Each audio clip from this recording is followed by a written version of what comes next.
Lucy Westenra's diary. The 12th of September. How good they all are to me. I quite love that dear Dr. Van Helsing. I wonder why he was so anxious about these flowers. He positively frightened me. He was so fierce. And yet he must have been right, for I feel comfort from them already. Somehow, I do not dread being alone tonight, and I can go to sleep without fear. I shall not mind any flapping outside the window. Oh, the terrible struggle that I have had against sleep so often of late, the pain of the sleeplessness, or the pain of the fear of sleep, with such unknown horrors as it has for me. How blessed are some people, whose lives have no fears, no dreads, to whom sleep is a blessing that comes nightly, and brings nothing but sweet dreams. Well, here I am tonight, hoping for sleep, and lying like Ophelia in the play, with virgin crunts and maiden struments. I never liked garlic before, but tonight it is delightful. There is peace in its smell. I feel sleep coming already.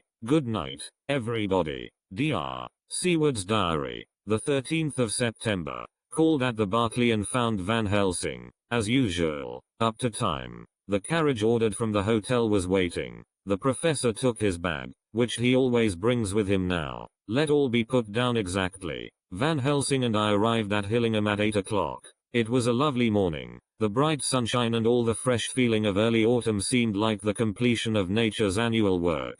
The leaves were turning to all kinds of beautiful colors, but had not yet begun to drop from the trees. When we entered we met Mrs. Westenra coming out of the morning room. She is always an early riser. She greeted us warmly and said, "You will be glad to know that Lucy is better. The dear child is still asleep." I looked into her room and saw her, but did not go in, lest I should disturb her. The professor smiled, and looked quite jubilant. He rubbed his hands together, and said, "Aha, I thought I had diagnosed the case. My treatment is working." To which she answered, "You must not take all the credit to yourself, Doctor. Lucy's state this morning is due in part to me." "How you do mean, Mom?" asked the professor. "Well, I was anxious about the dear child in the night, and went into her room. She was sleeping soundly, so soundly that even my coming did not wake her. But the room was awfully stuffy. There were a lot of those horrible, strong-smelling flowers about everywhere, and she had actually a bunch of them round her neck.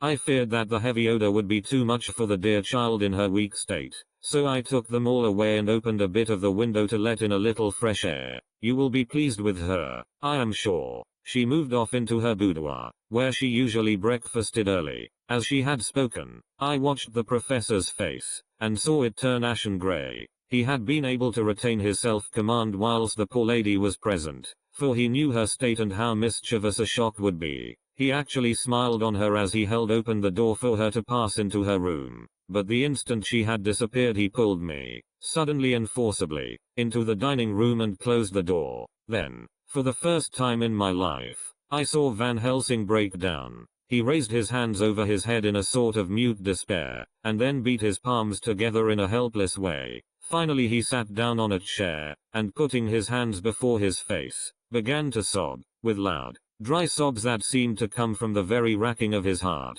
Then he raised his arms again, as though appealing to the whole universe. "God, God, God," he said, "what have we done? What has this poor thing done, that we are so sore beset? Is there fate amongst us still, sent down from the pagan world of old, that such things must be, and in such way? This poor mother, all unknowing, and all for the best as she think, does such thing as lose her daughter body and soul, and we must not tell her, we must not even warn her, or she die, and then both die. Oh, how we are beset. How are all the powers of the devils against us?" Suddenly he jumped to his feet. "Come," he said, "come, we must see and act. Devils or no devils, or all the devils at once, it matters not, we fight him all the same." He went to the hall door for his bag, and together we went up to Lucy's room. Once again I drew up the blind, whilst Van Helsing went towards the bed. This time he did not start as he looked on the poor face with the same awful, waxen pallor as before. He wore a look of stern sadness and infinite pity. "As I expected," he murmured, with that hissing inspiration of his which meant so much. Without a word he went and locked the door, and then began to set out on the little table the instruments for yet another operation of transfusion of blood. I had long ago recognized the necessity, and begun to take off my coat, but he stopped me with a warning hand. "No," he said, Today you must operate. I shall provide. You are weakened already. As he spoke he took off his coat and rolled up his shirt sleeve. Again the operation. Again the narcotic. Again some return of color to the ashy cheeks. And the regular breathing of healthy sleep. This time I watched whilst Van Helsing recruited himself and rested. Presently he took an opportunity of telling Mrs. Westenra that she must not remove anything from Lucy's room without consulting him, that the flowers were of medicinal value, and that the breathing of their odor was a part of the system of cure. Then he took over the care of the case himself, saying that he would watch this night and the next and would send me word when to come. After another hour Lucy waked from her sleep, fresh and bright and seemingly not much the worse for her terrible ordeal. What does it all mean? I am beginning to wonder if my long habit of life amongst the insane is beginning to tell upon my own brain. Lucy Westenra's diary. The 17th of September. 4 days and nights of peace. I am getting so strong again that I hardly know myself. It is as if I had passed through some long nightmare, and had just awakened to see the beautiful sunshine and feel the fresh air of the morning around me. I have a dim half-remembrance of long, anxious times of waiting and fearing, darkness in which there was not even the pain of hope to make present distress more poignant, and then long spells of oblivion, and the rising back to life as a diver coming up through a great press of water. Since, however, Dr. Van Helsing has been with me, all this bad dreaming seems to have passed away. The noises that used to frighten me out of my wits, the flapping against the windows, the distant voices which seemed so close to me, the harsh sounds that came from I know not where and commanded me to do I know not what, have all ceased. I go to bed now without any fear of sleep. I do not even try to keep awake. I have grown quite fond of the garlic, and a boxful arrives for me every day from Haarlem. Tonight Dr. Van Helsing is going away, as he has to be for a day in Amsterdam, but I need not be watched. I am well enough to be left alone.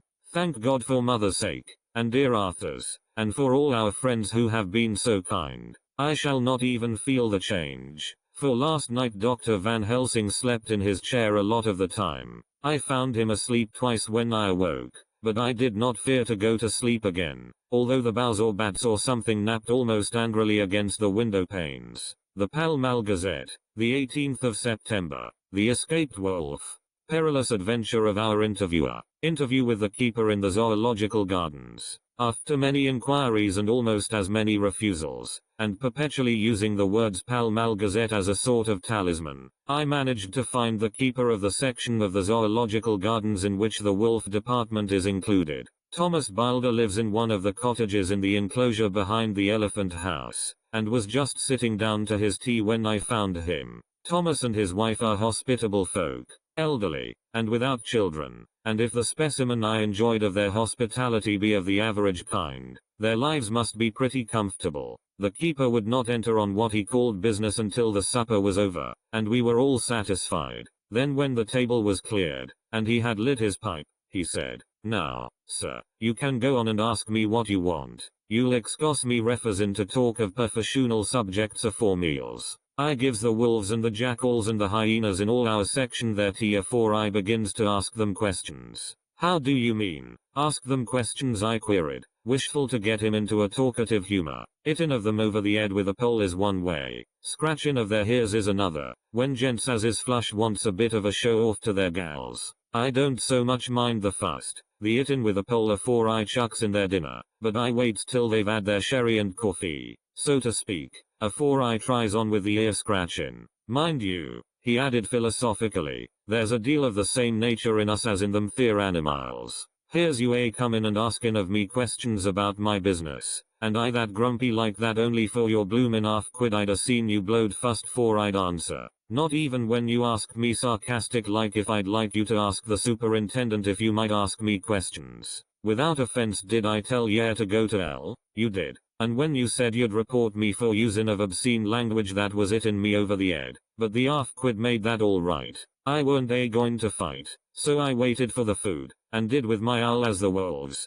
and lions, and tigers does. But, law love yer art, now that the old ooman has stuck a chunk of her tea cake in me, and rinsed me out with her bloomin' old teapot, and I've lit hup, you may scratch my ears for all you're worth, and won't get even a growl out of me. Drive along with your questions. I know what yer a comin' at, that escaped wolf. Exactly. I want you to give me your view of it. Just tell me how it happened, and when I know the facts I'll get you to say what you consider was the cause of it, and how you think the whole affair will end. Alright, governor. This air is about the old story. That airwolf what we called Berserker was one of 3 grey ones that came from Norway to Jamratches, which we bought off him 4 years ago. He was a nice well-behaved wolf, that never gave no trouble to talk of. I'm more surprised at him for wanting to get out nor any other animal in the place. But, there, you can't trust wolves no more nor women. Don't you mind him, so broke in Mrs. Tom, with a cheery laugh. He's got mindin' the animals so long that blessed if he ain't like a old wolf myself. But there ain't no harm in him. Well, sir, it was about 2 hours after feedin' yesterday when I first hear my disturbance. I was making up a litter in the monkey house for a young puma which is ill, but when I heard the yelpin' and howlin' I came away straight. There was Berserker a tearin' like a mad thing at the bars as if he wanted to get out. There wasn't much people about that day, and close at hand was only one man, a tall, thin chap, with a hook nose and a pointed beard, with a few white hairs running through it. He had a hard, cold look and red eyes, and I took a sort of mislike to him, for it seemed as if it was him as they was irritated at. He had white kid gloves on his hands, and he pointed out the animals to me and says, "Keeper, these wolves seem upset at something. Maybe it's you," says I, for I did not like the airs as he give myself. He didn't get angry, as I hoped he would, but he smiled a kind of insolent smile, with a mouth full of white, sharp teeth. "Oh no, they wouldn't like me," he says. "Oh yes, they would," says I, imitating of him. "They always likes a bone or two to clean their teeth on about tea time, which you has a bag full." Well, it was a odd thing, but when the animals see us talking they lay down, and when I went over to Berserker he let me stroke his ear same as ever. That their man came over, and blessed but if he didn't put in his hand and stroke the old wolf's ears too. "Take care," says I. "Berserker is quick." "Never mind," he says. "I'm used to 'em. Are you in the business yourself?" I says, taking off my hat. For a man what trades in wolves, etc., is a good friend to keepers. "No," says he, "not exactly in the business, but I have made pets of several," and with that he lifts his hat as polite as a lord, and walks away. Old Berserker kept looking after him till he was out of sight, and then went and lay down in a corner and wouldn't come out the ole heavening. Well, last night, so soon as the moon was up, the wolves here all began howling. There warn't nothing for them to howl at. There warn't no one near, except someone that was evidently calling a dog somewheres out back of the gardings in the park road. Once or twice I went out to see that all was right, and it was, and then the howling stopped. Just before 12 o'clock I just took a look round afore turning in, and, bust me, but when I came opposite to old Berserker's cage I see the rails broken and twisted about and the cage empty. And that's all I know for certain. Did anyone else see anything? One of our gardeners was comin' home about that time from Harmony, when he sees a big grey dog comin' out through the guarding edges. At least, so he says, but I don't give much for it myself.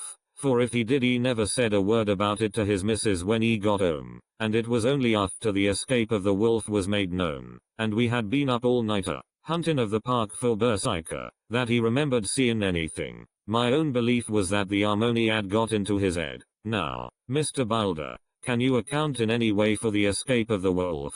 "Well, sir," he said with a suspicious sort of modesty, "I think I can, but I don't know as how you'd be satisfied with the theory." "Certainly I shall. If a man like you, who knows the animals from experience, can't hazard a good guess at any rate, who is even to try? Well then, sir, I accounts for it this way. It seems to me that wolf escaped, simply because he wanted to get out." From the hearty way that both Thomas and his wife laughed at the joke I could see that it had done service before, and that the whole explanation was simply an elaborate sell. I couldn't cope in badinage with the worthy Thomas, but I thought I knew a surer way to his heart, so I said, "Now, Mr. Boulder, we'll consider that first half sovereign worked off, and this brother of his is waiting to be claimed when you've told me what you think will happen." "Right wha, sir," he said briskly. "Ye'll excuse me, I know, for a chaffin' of ye, but the old woman here winked at me, which was as much as telling me to go on." "Well, I never said the old lady.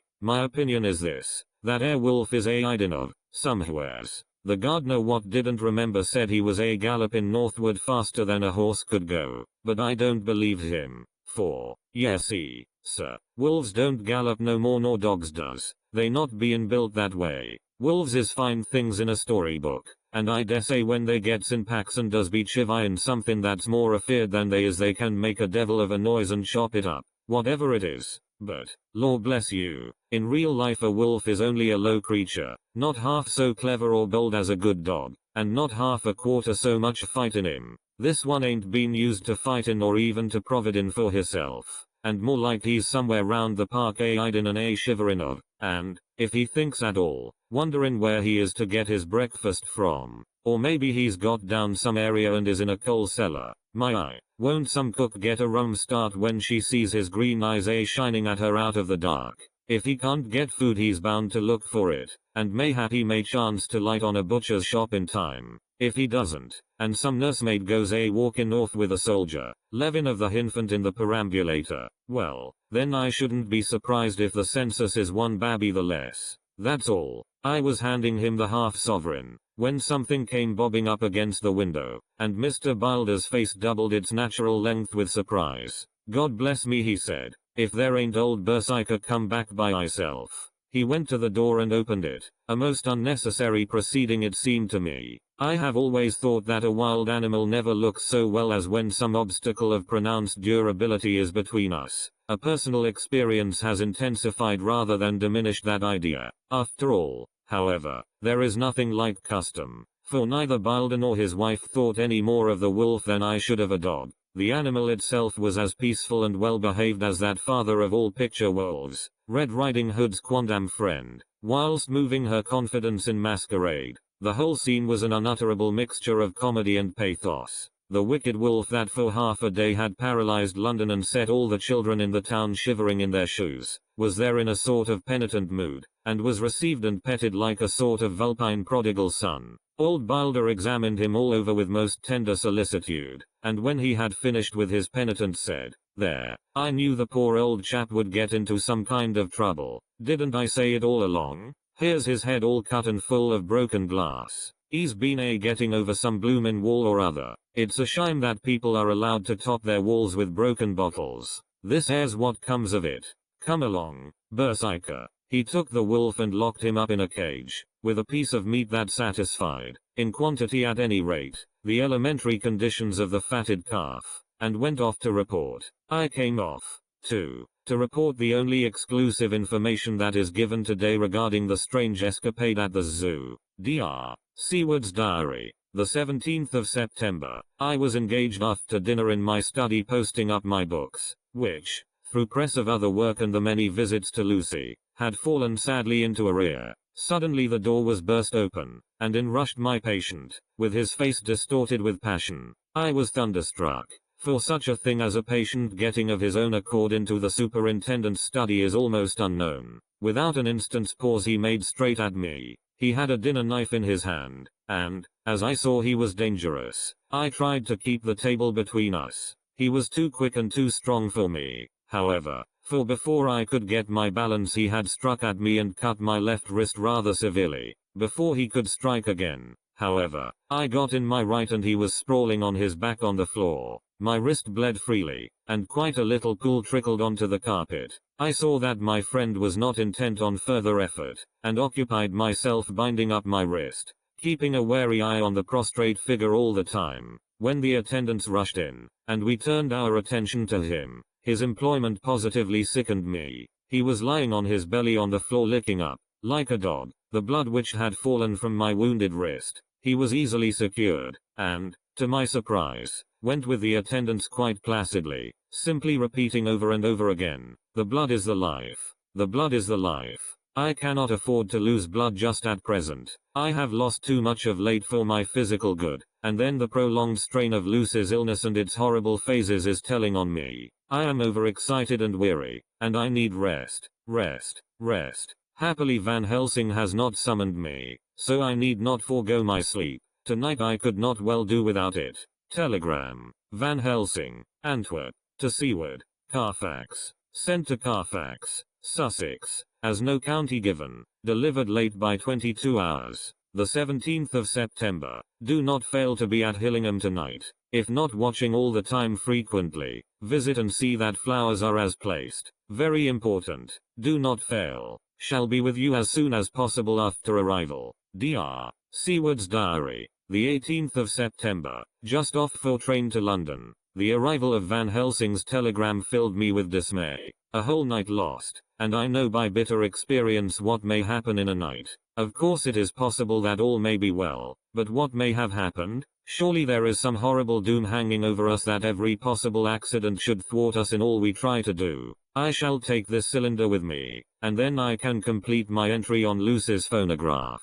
Memorandum left by Lucy Westenra. The 17th of September. Night. I write this and leave it to be seen, so that no one may by any chance get into trouble through me. This is an exact record of what took place tonight. I feel I am dying of weakness, and have barely strength to write, but it must be done if I die in the doing. I went to bed as usual, taking care that the flowers were placed as Dr. Van Helsing directed, and soon fell asleep. I was waked by the flapping at the window, which had begun after that sleepwalking on the cliff at Whitby when Mina saved me, and which now I know so well. I was not afraid, but I did wish that Dr. Seward was in the next room, as Dr. Van Helsing said he would be, so that I might have called him. I tried to go to sleep, but could not. Then there came to me the old fear of sleep, and I determined to keep awake. Perversely sleep would try to come then when I did not want it. So, as I feared to be alone, I opened my door and called out, "Is there anybody there?" There was no answer. I was afraid to wake mother, and so closed my door again. Then outside in the shrubbery I heard a sort of howl like a dog's, but more fierce and deeper. I went to the window and looked out, but could see nothing, except a big bat, which had evidently been buffeting its wings against the window. So I went back to bed again, but determined not to go to sleep.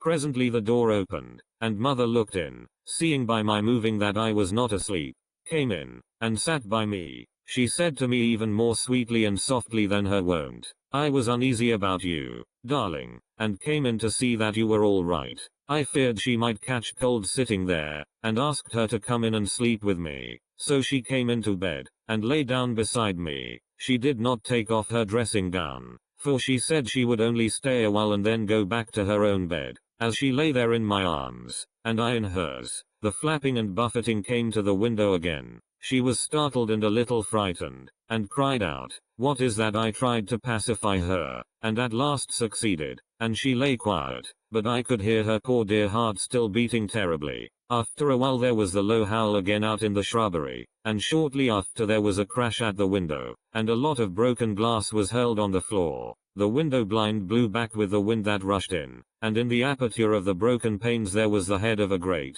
gaunt grey wolf. Mother cried out in a fright, and struggled up into a sitting posture, and clutched wildly at anything that would help her. Amongst other things, she clutched the wreath of flowers that Dr. Van Helsing insisted on my wearing round my neck, and tore it away from me. For a second or two she sat up, pointing at the wolf, and there was a strange and horrible gurgling in her throat. Then she fell over, as if struck with lightning, and her head hit my forehead and made me dizzy for a moment or two. The room and all round seemed to spin round. I kept my eyes fixed on the window, but the wolf drew his head back, and a whole myriad of little specks seemed to come blowing in through the broken window, and wheeling and circling round like the pillar of dust that travelers describe when there is a simoon in the desert. I tried to stir, but there was some spell upon me, and dear mother's poor body, which seemed to grow cold already, for her dear heart had ceased to beat, weighed me down, and I remembered no more for a while. The time did not seem long,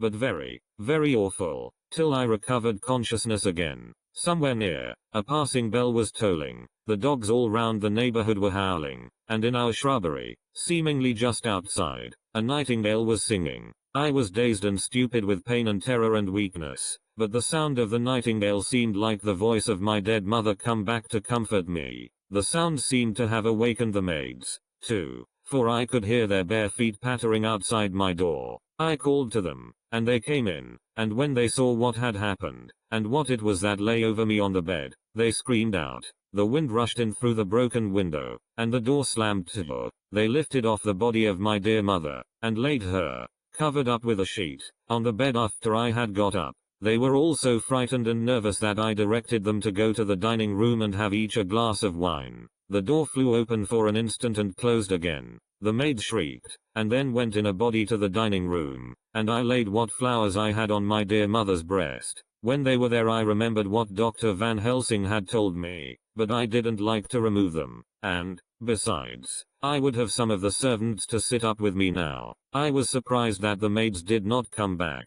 I called them, but got no answer, so I went to the dining room to look for them. My heart sank when I saw what had happened. They all four lay helpless on the floor, breathing heavily. The decanter of sherry was on the table half full, but there was a queer, acrid smell about. I was suspicious, and examined the decanter. It smelt of laudanum, and looking on the sideboard, I found that the bottle which mother's doctor uses for her, did use, was empty. What am I to do? What am I to do? I am back in the room with mother. I cannot leave her, and I am alone, save for the sleeping servants, whom someone has drugged, alone with the dead. I dare not go out, for I can hear the low howl of the wolf through the broken window. The air seems full of specks, floating and circling in the draft from the window, and the lights burn blue and dim. What am I to do? God shield me from harm this night. I shall hide this paper in my breast, where they shall find it when they come to lay me out. My dear mother gone.